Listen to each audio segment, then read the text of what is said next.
studios are still doing sessions, but under huge restrictions, and big spacing and lots of sanitizing and so on. So it's not really back to normal by any means. It makes me very unbusy.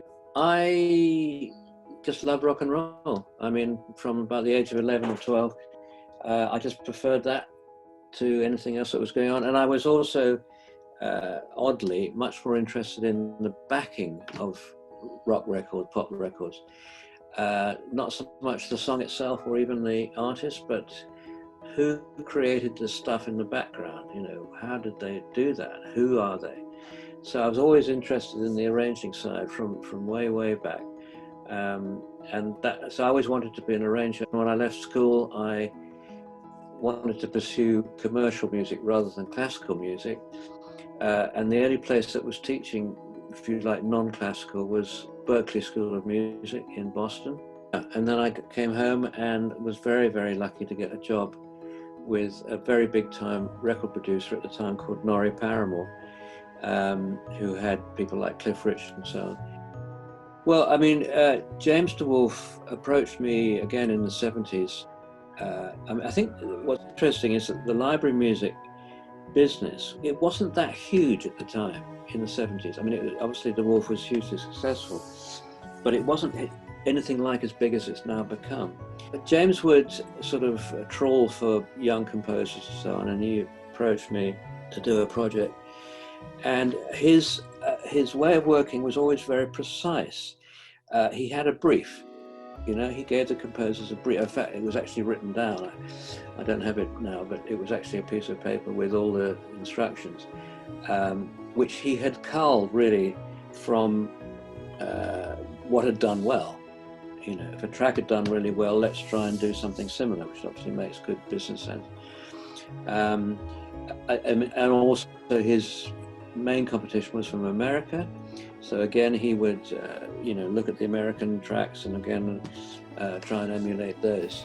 Well, Britpop, I mean, in fact, in the late 70s, early 80s, maybe even into the late 80s, my job was becoming increasingly redundant because, the synthesizers and computers were coming in, drum machines and so on. So the need for someone like myself to actually arrange instruments was very much less. As you say, Britpop came along. Let's talk about Oasis, who I work with a lot. They were absolutely obsessed with the Beatles.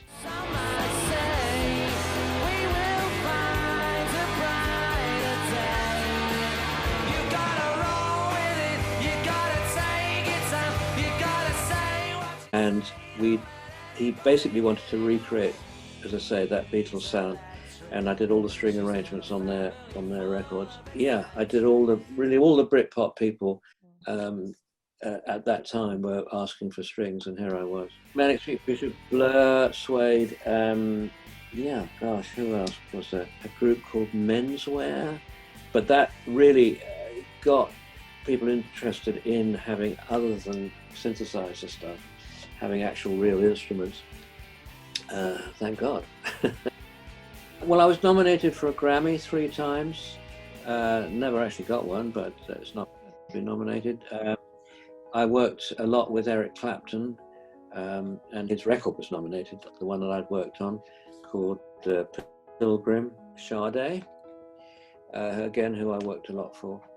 And I think the record was called Lover's Rock, if I remember. And then I did a new interpretation of West Side Story with the Royal Liverpool Orchestra, Symphony Orchestra, and that got a Grammy nomination. So, yeah, and I've been a few other things along the way, but those are the biggies.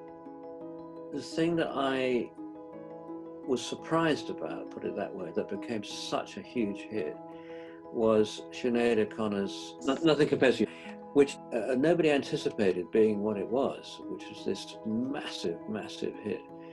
And she was such a shy, retiring at the time lady. It was hard to sort of, imagine her being this icon.